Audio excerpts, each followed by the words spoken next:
Inside of you, there are two wolves. They are in love. Wolfwalkers is one of my favorite movies I've ever seen. It's visually gorgeous and brilliantly written and acted. Not only is it well produced, but it's also an extremely interesting film I couldn't bring myself to not talk about. Before I go any further, of course, a blanket spoiler warning.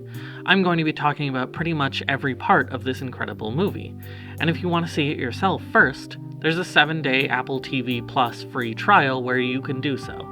Not sponsored, it's just a good movie. Flippin' great. So, what makes Wolfwalkers so interesting? Well, for one, the setting. Wolfwalkers takes place in 1650 in the Irish town of Kilkenny. The town is under the real-world military occupation of colonial England, and this tension fills every shot of Kilkenny with a sense of unease. Across from the town lies the forest, an untamed place of danger and mystery, but also of beauty and adventure. For maximum tension, the story starts with our two leads at the furthest possible points from each other. Robin is from England, while Mebh lives in the forest.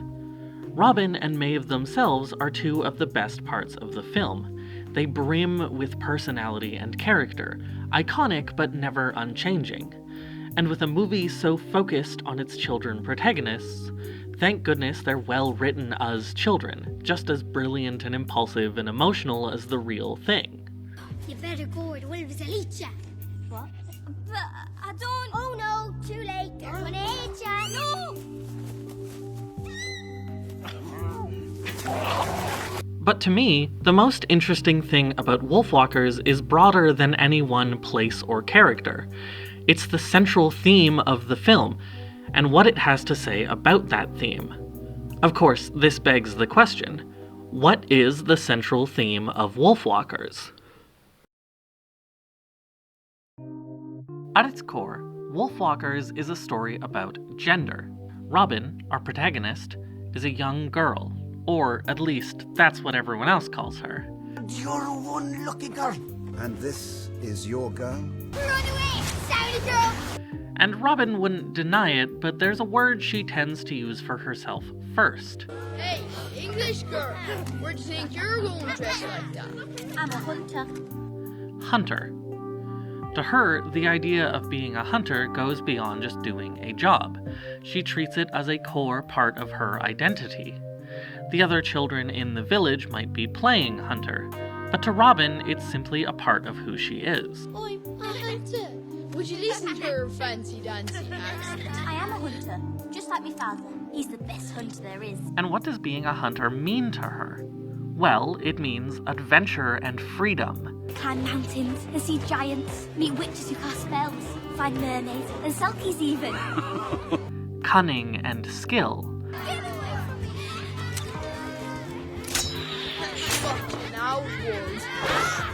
And working towards an honorable cause that helps people.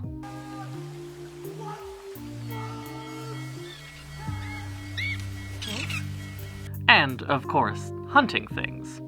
Wolf, Merlin, quick, fly, find the wolf. To his credit, Robin's father Bill seems supportive of this. I wonder what range that wolf poster is. 15 feet? No way, 20 at least. Up until a point. That exact point comes when Robin expressing herself puts her in the way of harm, either by natural or social forces. This defines the central conflict between them, one of authenticity versus safety. It's my job to hunt them down, not yours. I'm not afraid of a wolf. You've never even seen a wolf. And I'm still not afraid. Yes, and that's why I must be afraid for you. Bill doesn't disapprove of who Robin is per se, but he knows that her being herself openly puts her in danger. And this continuously strains their otherwise loving relationship. I'd be just as safe out there with you. No, Robin, stay inside. Do as you're told. Then, Robin meets Mebh. You can come out now. We can smell you. Yeah, you stink. Mebh embodies many of the things we can see Robin wishing she was. Effortlessly authentic. You're a... Wolfwalker. So what? Openly genderqueer. A hunter. A little girl like you. Well, you're a girl too. I'm no girl. I'm a Wolfwalker. And without a care in the world what other people think of her. She knows she's different and wears this difference with pride, letting herself be free to be herself. When I sleep, I'm a wolf. When I'm awake, I'm me. Mebh. Mebh. Oh, Matira. Mebh is so different that Robin is initially put off by it. But Robin, of course, is different too, and inevitably the two find friendship in being different together. Day here in the forest. It's great. Loads of running, playing, eating, messing, climbing. Free. At the end of the day, Robin says goodbye to Mebh noticeably transformed. Not in content, she's as plucky and determined as ever, but in context. Somewhere in that day in the forest, Robin thinks of herself as a hunter for the last time. No, I need my crossbow back first. What do you need that for? Shooting your bird again? No. Shooting... Oh, never mind. And with a new, less violent, honorable goal to pursue, Robin doesn't seem to quite know where she sits, but she is vibing with it. Father, I've got to convince him. We need to tidy this place up before he gets back. Bill, of course, is furious, only caring that Robin has put herself in even more physical and social danger. We can just find her mother and... Listen, you have to follow the Lord Protector's rules. He gave you a direct order and you disobeyed him. Have you no fear of the Stokes?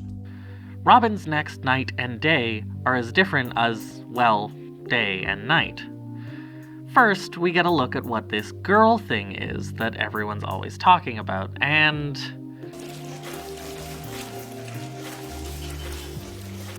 oh. Not great. Are you a hunter or a housemaid? But at least it's safe. This is still new for you, but it's a righteous life for the young lady. Well, it's no life for me. Robin's night initially seems to be going just as poorly. Turning into a wolf is, understandably, a little disorienting. Wake up! No, Father, it's me. But Mebh sees this change as a good thing, Sinead, that's it. Now I see it like this. Flippin' great. a physical manifestation of the similarities the two already shared. It's great. I'm a Wolfwalker. I know. Mommy said this would be bad, like never to bite anyone. But I love it. It's mushy. And with Mebh's support and guidance, the night turns into a revelatory experience for Robin. Don't worry about that. Learn how to be a wolf first. Come on. Being a wolf gives Robin access to everything she's denied as a human girl. Freedom, empowerment, and acceptance. When Mebh says to her, Yeah, there's two of us now. it's an affirmation, an I see you. Mebh turning Robin into a Wolfwalker may have initially been a mistake, but this moment turns it intentional, a sharing of identity from one gender outcast to another. Why for one to be human? Being a wolf is way better. I'll show you. But Mebh also has a warning for Robin, Yeah, the town's no place for a wolf. one that she ignores.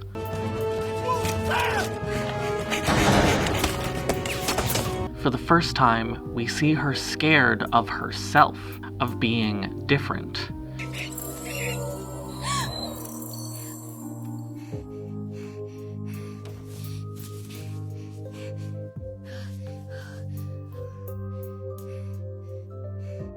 And of course, scared for Mebh. Hey! Hey, over here! I've caught the wolf! No, get off of me! I have to find you, Mommy! Get away from me! Robin! Stop! What are you doing? This moment is a betrayal on multiple levels. Not only is Robin using Mebh's identity against her, an identity that Mebh shared with her out of care and solidarity, but she's betraying her own values as well, denying Mebh her own authenticity and authority in order to keep her safe. Robin finally accepts her father's worldview as correct. You can't! Now, girl!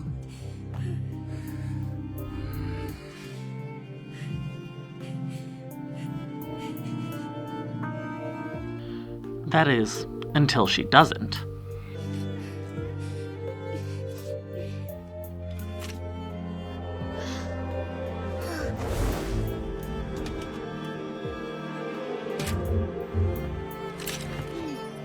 Robin, what are you doing, girl? Here, everything comes together. Robin casts aside the symbol of her assigned gender and stands across from the symbol of the identity she previously held. Long gone are Robin the hunter or Robin the reluctant girl. In this moment of self-actualization, we finally see Robin the Wolfwalker. For the rest of the film, she flows organically between wolf and human form, her authentic self sitting firmly in a space between binaries.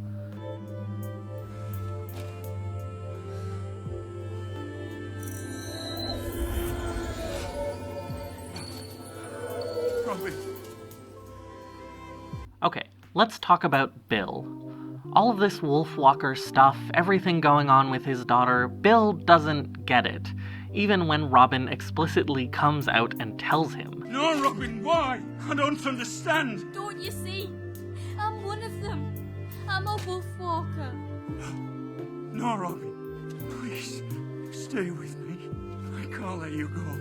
But at the 11th hour, Bill has a change of heart, finally realizing that the best way to support his child is by embracing and defending who she is, rather than trying to push her into a space that is safe but inauthentic. Robin! No!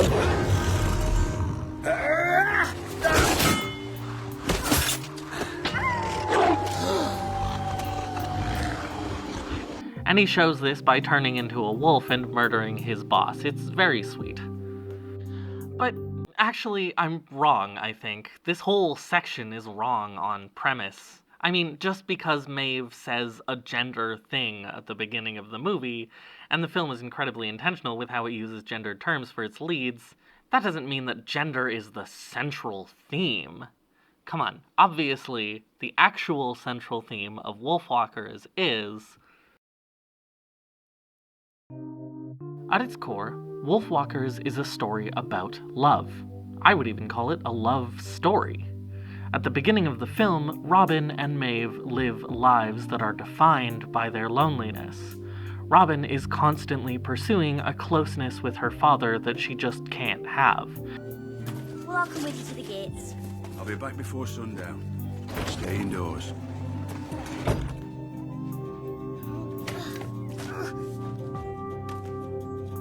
And is an outsider to everyone else. Mebh has her wolf pack and her permanently sleeping mother, but neither seems to be much for conversation. Hey, I told you. You can't go out in the daytime. Nana said so. Go back to bed. Despite this, when the two of them meet, they seem determined to stay enemies, fueled by the other-sidedness they've inherited from their parents. You should thank me, Try. I saved your life. Saved me? You bit me. Well, you kicked me in the gob enough times. Well, you were attacking me. I was trying to get you out of that trap. And yet they become fast friends regardless, recognizing in each other a shared affinity for many things, playfulness and subversiveness. No spokes and no blade. Me hat. Give me hat. Me bread. Give me that. Oh, there's someone in there. What the? And a blunt sense of honesty and justice. What if they find the dead? No, they won't. Nobody has. Well, I did. Yeah, only because I let you. The two revel in this chance to have all the emotional and physical affection they've been lacking.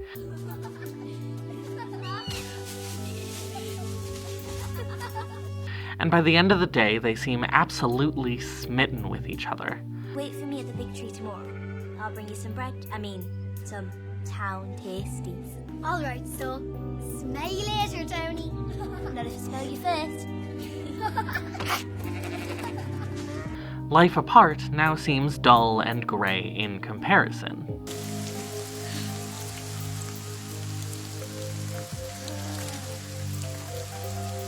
In particular, we see how each child's parents have failed to support them. Bill pushes Robin into an increasingly small box in an effort to keep her safe. I can help you, if we just... Help me by doing your work and staying in town, away from danger. Now promise me. I promise, Father.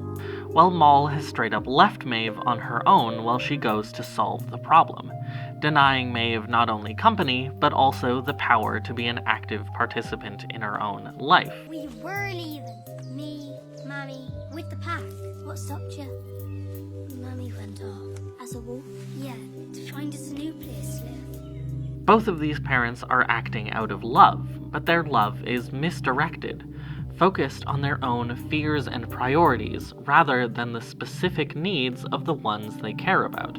Just do what you're told now, and you'll be grand. It's for your own good, lass. But Maeve and Robin seem to understand each other's needs wordlessly. For Robin, Maeve is an endless well of affirmation. Not only does she embrace everything about Robin without judgment, I could go wherever I wanted, play with my friends. It was really nice. Sounds like the forest. Merlin and I even used to help Father hunt for food. Now he wants me to stay in town all the time. she actively pushes her out of the box, encouraging her to prioritize her own authenticity and challenging anything that says she shouldn't. Look, you're a wolf when you sleep, a girl when you're awake. No big deal. For Maeve, there's a word that comes up repeatedly. Sorry. How long has she been gone? Since... She's alright. She'll be back soon. She promised. Promise. And this is what Robin gives to her. Unconditional commitment. It's not just about helping her find her mother, it's about having someone to trust. Maeve will find her. Then you can all leave and be safe. You promise? I promise. The care they show each other is thoughtful and personal, and by the end of their night as wolves in the woods, a strong sense of togetherness, even love, pervades their relationship. How about that?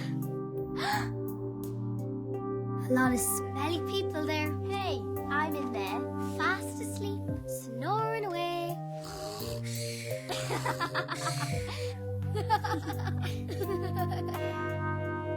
Then, Robin messes up.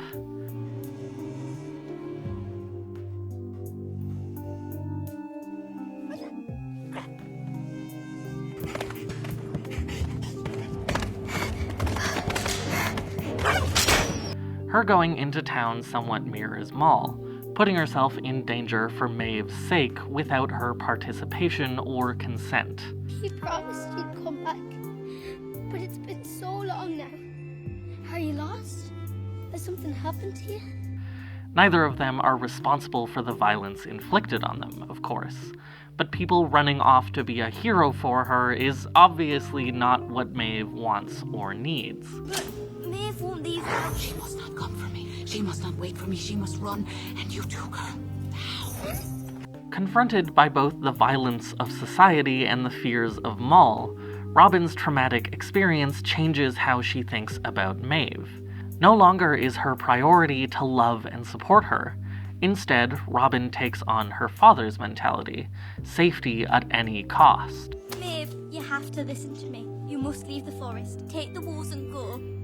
But you said you'd help me. I am helping you, the only way I can. You promised. And the cost is enormous.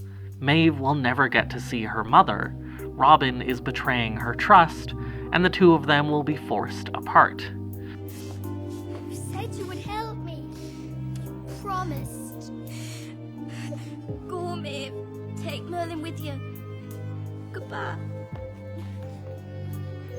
But what else is she supposed to do?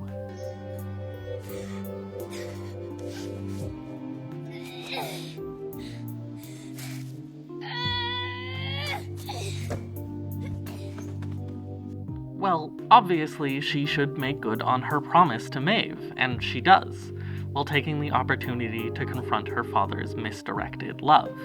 Step aside. We must do what we're told. Why, Father? Why? I'm afraid. I'm afraid. Father? I won't be here to protect you forever. I'm so afraid that one day you will end up in a cage. But I already am in a cage. Unspoken in this moment is that Robin already knows where the exit to the cage is, with Mebh. I thought I would never see her again. Until this one freed me.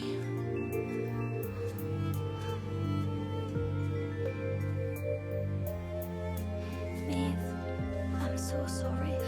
I was only trying to keep you safe. Trying to help. I didn't know what to do. I'm sorry, Mebh. And sure enough, even though Robin messed up, Mebh still offers her what she needs: forgiveness, acceptance, and affirmation.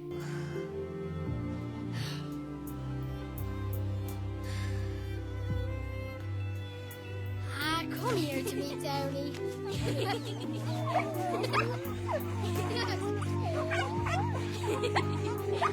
I'm not a townie anymore. Thanks for helping, Mammy. In the finale, when Robin says the movie's final, I can help, like I promised. Mebh, there's two of us now. There's two of us now. it feels a little different. It's no longer just an affirmation of shared identity or shared goals. It's an affirmation of togetherness, of love. And sure enough, as they sit across from each other, holding hands and literally forming a heart, we see their souls merge, and love saves the day.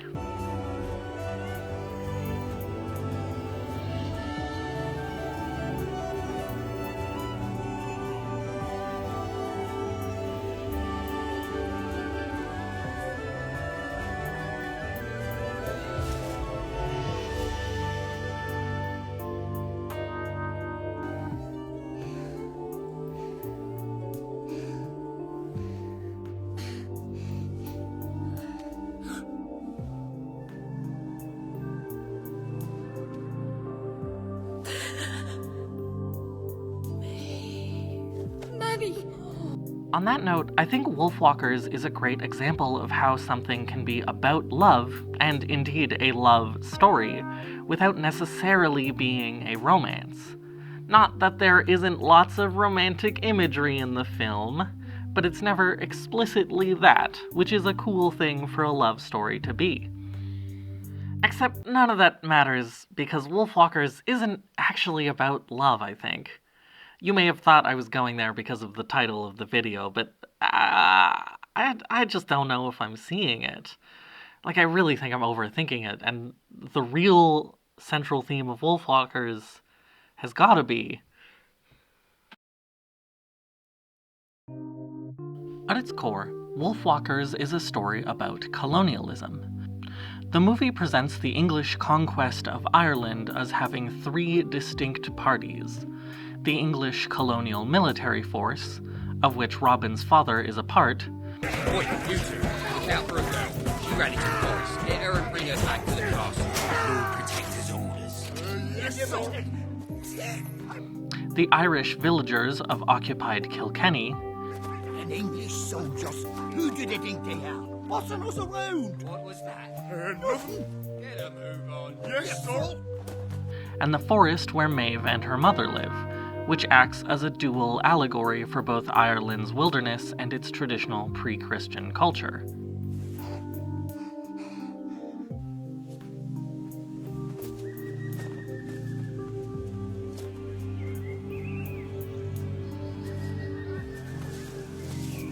The goal of Party A is to control Party B and destroy Party C. And the way Cromwell, the Lord Protector, He's just an upstart. Lord Protector. Lord Protector. aims to do this is by weaponizing B and C against each other, pitting the villagers against their own traditional land and culture. We must show them the wolves are no threat. They're just beasts. Finish them. Yes, my lord. We can see this plan starting to work very early on in the film. The Kilkenny locals are certainly not pleased with their English occupation. Lord Protector put my father in chains for nothing. You English think are so great, but you're not. Just go home. But we still see a lot of them buying into the narrative that the woods are dangerous, full of scary wolves and witches. Did you not see? Actually, I did see the wolf attack. The way them wolves answered her call. Them forests is riddled with wolves, I tell you. Well, won't be long before the wolves are gone. Won't be long before they're inside the town walls with the hunger. Their solution to this problem is different from TLP's. They want to leave the forest well alone instead of destroying it. We are cutting down their woods, Ned. Shouldn't be done. Save me from that nonsense. But TLP still exploits the idea of this shared enemy to get the villagers on his side. Townspeople! Order, please! Order! Order! Tomorrow I will show you all. I will tame this land. I will find that den. Every last wolf will be destroyed. Robin, too, is deeply entrenched in this the wolves are the enemy mindset. Wolf, wolf, kill the wolf. Hunt them far and yonder. Wolf, wolf, kill the wolf. Till all the wolves are done for. So when our two lovely protagonists first meet, violence between them seems at first an inevitability.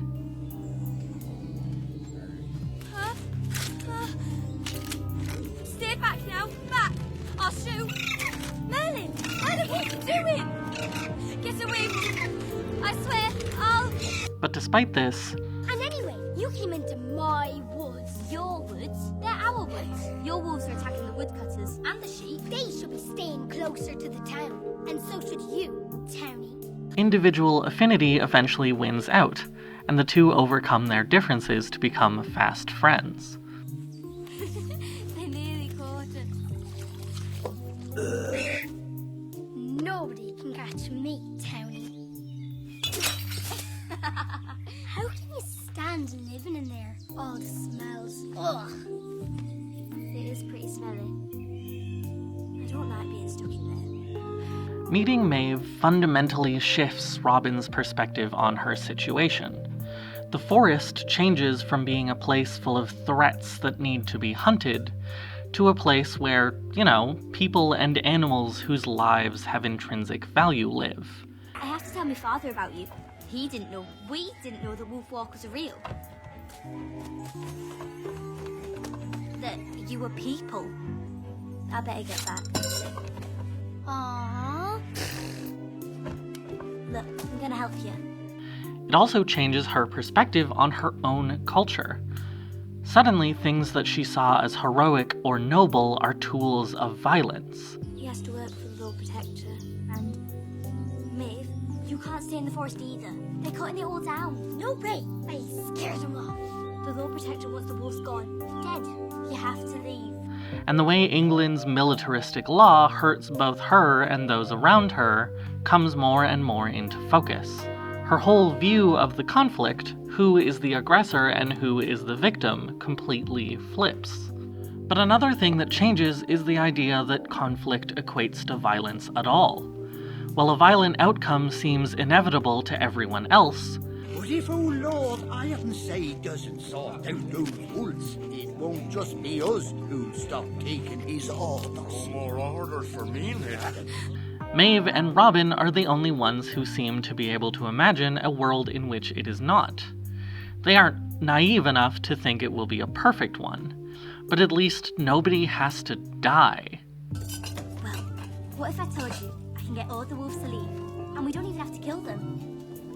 I'd say you're telling tall tales again. Oh, but I'm not. Robin's father stands in contrast to this. He's not presented as a bad person, but he is so deeply entrenched in his colonial mindset that he actively revokes any solution that doesn't involve violence and conquest. Mother would have listened to me. She would have wanted you safe, Robin. Sleep well. Maeve, happy to have someone else on her side, begins to freely share her culture and worldview with Robin. Well, close your eyes. You don't need your eyes to see. And you can hear every little thing that moves. And your paws can hear through the earth. We're stronger now. My heart still beats. And it turns out that worldview gels a lot better with Robin's own than anything her father says. In exchange, Robin continues to actively seek out and advocate for a peaceful end to the conflict. No! Stop!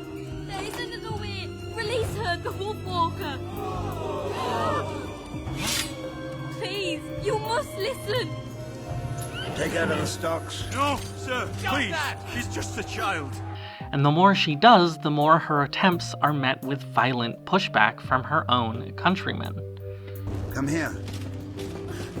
Never speak of such pagan nonsense in this town. Follow the rules, or you will never see your father again. Do you understand? Yes, my lord. Unfortunately, life is cruel and power is held in the hands of one of its cruelest men. And so, inevitably, violent conflict does come to pass. Do not fear wild girls and wolves, because tonight we put an end to this. I will burn this forest to the ground. I will lead cannons to the den of these beasts and send them all to hell. No! We shall prevail. It is the Lord's will. When it does, Robin has no doubts as to which side she's on. She sees the evil of the colonial state clearly, and how it harms everyone, especially those in the forest. No, father! Come on, Robin. No, father! You shot her! How could you? Robin, Let run. me go! Maeve! I have to help her! Let me go! Back. No, I what said have you back. done? Stay back. What have you done? Get back. Get back. She helps not because the ones she's trying to protect have shown her more acceptance and care than her own family, though they have, but simply because she's doing what she knows is right. We can drive them back. We are wolves. They have guns. A cannon. But don't be afraid. They are in our forest. Let's go. And through her example, we start to, slowly, see Bill break down his own deeply entrenched colonial mindset. Robin, go. Breaking past his conditioning at the very last moment to strike down old TLP himself.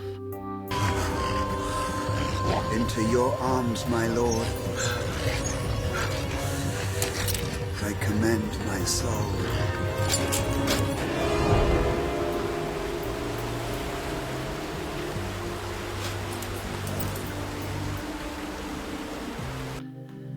And that's a great moment, but I don't know. Does that mean that Wolfwalkers is about colonialism? That's its central theme? I mean, it's certainly important to the setting, and, it's the cause of a lot of the conflict, but that doesn't make it, the central theme. I just don't know if I'm seeing it, honestly. Are we ever gonna figure out what this dang movie is about? What is the central theme of Wolfwalkers? Is it gender? Is it love? Is it colonialism? Well, I finally figured it out. And the answer is... all of the above. To be clear, I'm not saying that Wolfwalkers has 3 central themes. Rather, I'm saying that the movie's central theme lies in the relationship between these 3 ideas, at the point where they all connect. The story of Robin decolonizing her thinking, Robin learning how to have healthy and loving relationships, and Robin embracing herself against social gender norms are the same story.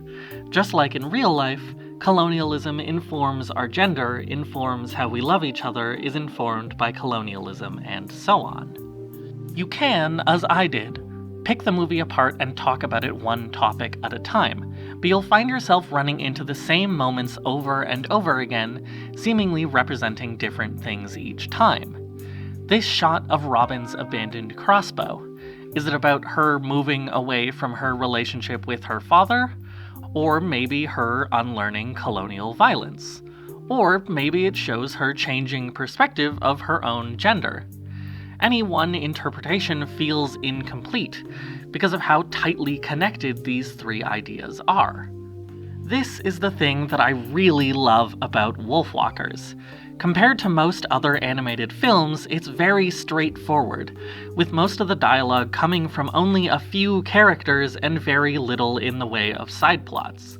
But the movie never comes across as simple, in large part due to this thematic intersectionality that packs every moment with all this complex layered symbolism.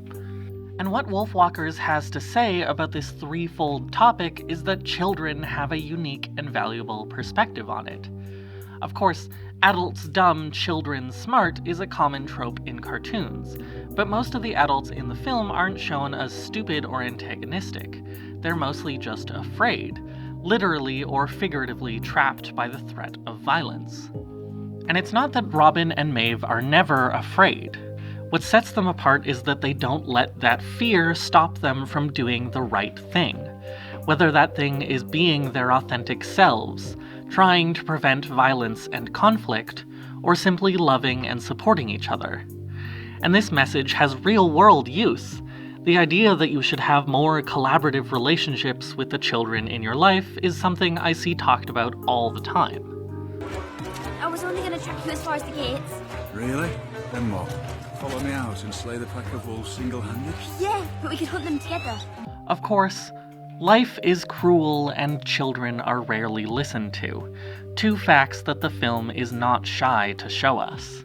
In spite of their best efforts, things seem to go wrong for Mebh and Robin over and over, and it feels like things barely work out to a happy ending.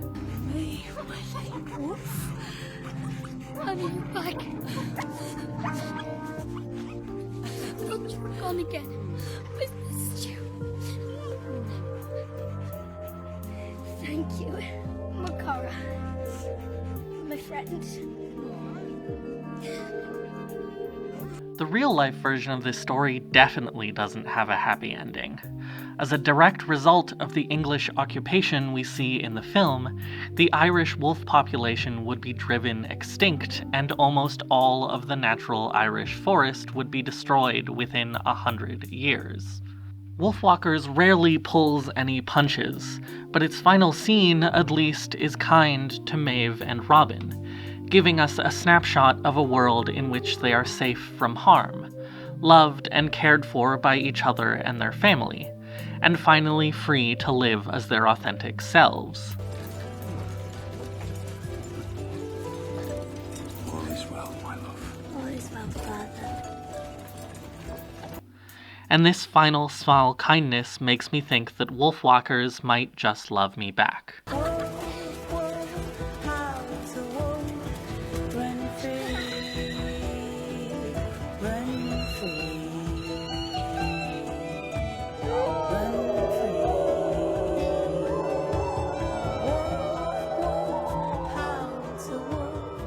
Thanks for watching.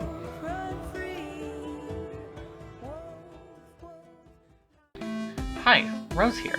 Thanks again for watching this video. There's more coming, so make sure you subscribe and hit the bell to keep notified of those. And if you liked the video, you could leave a like or a comment or share with your friends or communities. That would help a lot. You can also follow me on Twitter, where I'm gonna start doing regular dev updates on my videos. Next video is gonna be about a very special anniversary. But until then, bye-bye.